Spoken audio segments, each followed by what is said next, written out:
Body body pop pop unit 1 तुमचा जे पुस्तक आहे माय इंग्लिश बुक ग्रेड 1चं त्यातील ही पहिली पोएम आहे बॉडी बॉडी पॉप पॉप। आता आपल्या सगळ्यांना आपलं शरीर माहिती आहे हो की नाही, आपल्या मातृभाषेमध्ये आपलं डोकं कुठे आहे, डोळे कुठे आहेत, खांदे कुठे, पण याला इंग्लिशमध्ये कसं म्हणायचं ते यांनी खूप छान कविता घेतलेली आहे। ते आपण कवितेच्या स्वरूपात याला म्हटलं तर जास्त मजा येणार आहे। चला सुरू करूयात आपण ही कविता म्हणायला आणि माझ्या सोबत माझ्या मागे म्हणायचं, ठीक आहे।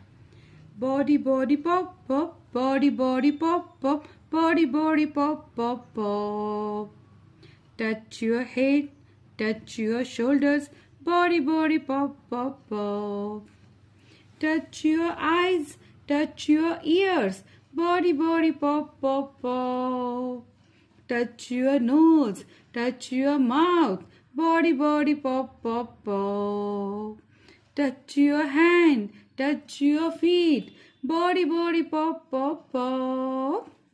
आहे की नाही सुरेख कविता। बरं आता ज्यांना नाही कळालं ना त्या मुलांनी लक्ष देऊन बघा बरं का, आणि ज्यांना कळालंय त्यांनी पण लक्ष द्यायचंय। सगळ्यात पहिलं काय म्हटलंय, बॉडी बॉडी बॉडी म्हणजे काय, शरीर, BODY स्पेलिंग लक्षात ठेवायचं, बॉडी बॉडी पॉप पॉप। तर इथे बॉडी बॉडी पॉप पॉप हे सुरुवातीचे स्टार्टिंग लाईन्स आहेत, म्हणजे आपलं शरीर कसं आहे, असं मस्त आपलं शरीर आहे। आता ह्याच्या शरीराला काय करायचंय आपण, touch your head. Touch your head म्हणजे काय, तुमच्या डोक्याला हात लावायचा। हिनं कसा हात लावलाय, टच म्हणजे स्पर्श करणे, तर तुम्ही तुमच्या डोक्याला स्पर्श करा। टच युअर शोल्डर्स यानी कसं याच्या खांद्याला हात लावलाय, शोल्डर म्हणजे खांदे, तर खांद्याला स्पर्श करा।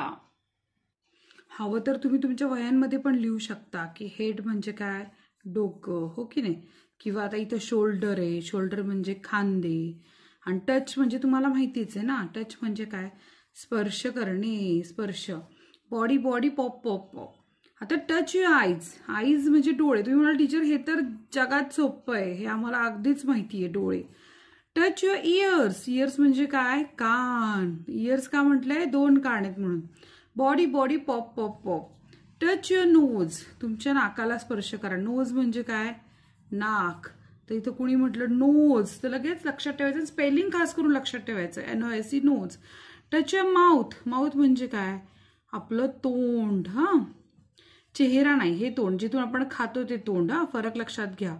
Body body pop pop pop. Touch your hand, आता इथे हिनं कसं हाताला स्पर्श केलाय तसं तुम्ही काय करायचंय, हाताला इथे स्पर्श करायचा आहे, ठीक आहे।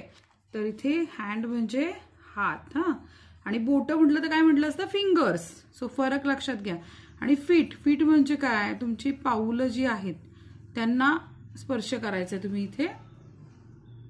Body body pop pop pop. आहे की नाही सोपी कविता। आता आणखीन आपल्याला काहीतरी सांगतात बरं का, लिसन अँड स्पीक। आता ऐकायचं आणि माझ्या मागे म्हणायचं, teacher what is this, what is this म्हणजे काय, हे काय आहे, हा, हे काय आहे असं टीचर विचारतात।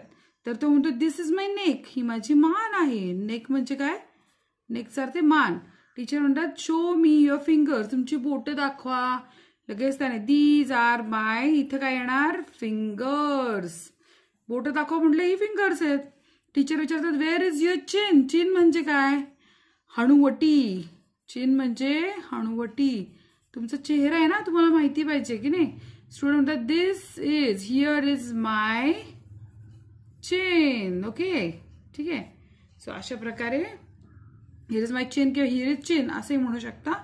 तर अशा प्रकारे तुमचा हा जो लेसन आहे तो तुम्हाला कळाला असं मी खात्री बाळगते।